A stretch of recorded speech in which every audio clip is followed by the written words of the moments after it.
ఏ విత్తనం అయితే నేలలో నిలిచి ఉంటుందో దానికి ఏమొస్తుంది? వేరు వస్తుంది. ఎప్పుడైతే వేరు వస్తుందో విత్తనానికి, ఆ పక్షి వచ్చి వేరు వచ్చిన విత్తనాన్ని లాగగలుగుతుందా?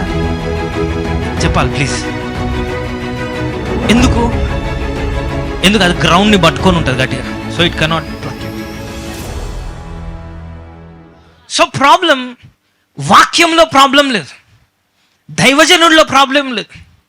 వాక్యం ఎక్కడుందంటే, ఎక్కడ ప్రాబ్లం అంటే విన్న వాక్యము వేరు పారట్లేదు. సో అది ఎందుకు ఎండిపోయింది?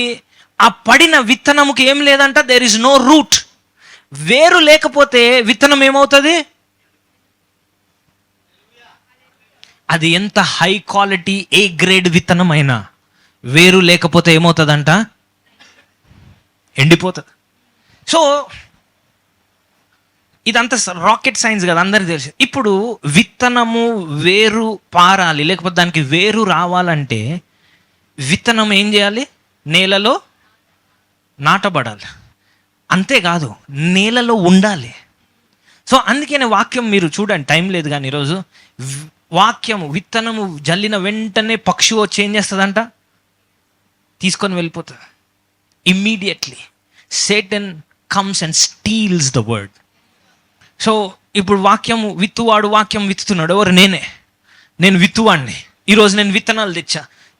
నీ వివాహము గురించి విత్తనాలు విత్తుతున్నాను, నీ ఆరోగ్యం గురించి విత్తనాలు విత్తుతున్నాను.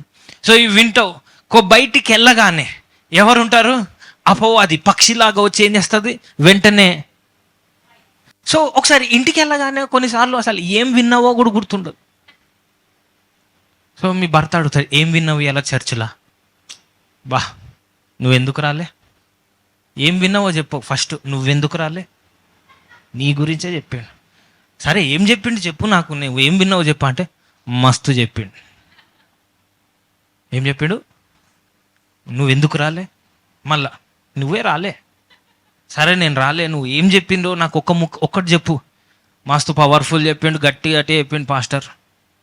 చెమటలు వచ్చినాయి పాస్టర్కి. కానీ నీకేం గుర్తు రావట్లే. సో బల్ల గుద్ది చెప్పిండు, చెమటలు వచ్చినాయి పాస్టర్. అదే ఏం చెప్పిండు? ఎందుకు? నువ్వు బయటికి వెళ్ళగానే ఏం చేసింది అపవాది? విత్తనము దొంగలించింది. నిన్ను ఓడించడానికి అపవాది ఏం కష్టపడిన అవసరం లే, విన్న వాక్యాన్ని దొంగలిస్తే సరిపోతుంది. కొంతమంది అనుకుంటారు అపవాది పెద్ద ఇట్లా ఏదంటే భయంకరమైన ఆకారంతో 2 కొమ్ములు, ఎర్ర కళ్ళు, ఇట్లా పెద్ద పళ్ళు వేసుకొని అంటే అమ్మో దేవుడు, అమ్మో సైతాన్ నా మీద అటాక్ చేస్తుంది బ్రదర్. అంత సీన్ అవసరం లేదు నీకు. ఆ వాక్యం జస్ట్ నువ్వు బయటికి వెళ్ళగానే ఆ వాక్యంని దొంగలిస్తే చాలు, యు ఆర్ డిఫీటెడ్. నువ్వు ఓడిపోతావు. Praise God, hallelujah. సో ఏ విత్తనం అయితే నేలలో నిలిచి ఉంటుందో దానికి ఏమొస్తుంది? వేరు వస్తుంది. ఎప్పుడైతే వేరు వస్తుందో విత్తనానికి, ఆ పక్షి వచ్చి వేరు వచ్చిన విత్తనాన్ని లాగగలుగుతుందా? చెప్పాలి ప్లీజ్. ఎందుకు? అది గ్రౌండ్ని పట్టుకొని ఉంటుంది గట్టిగా. So it cannot pluck it.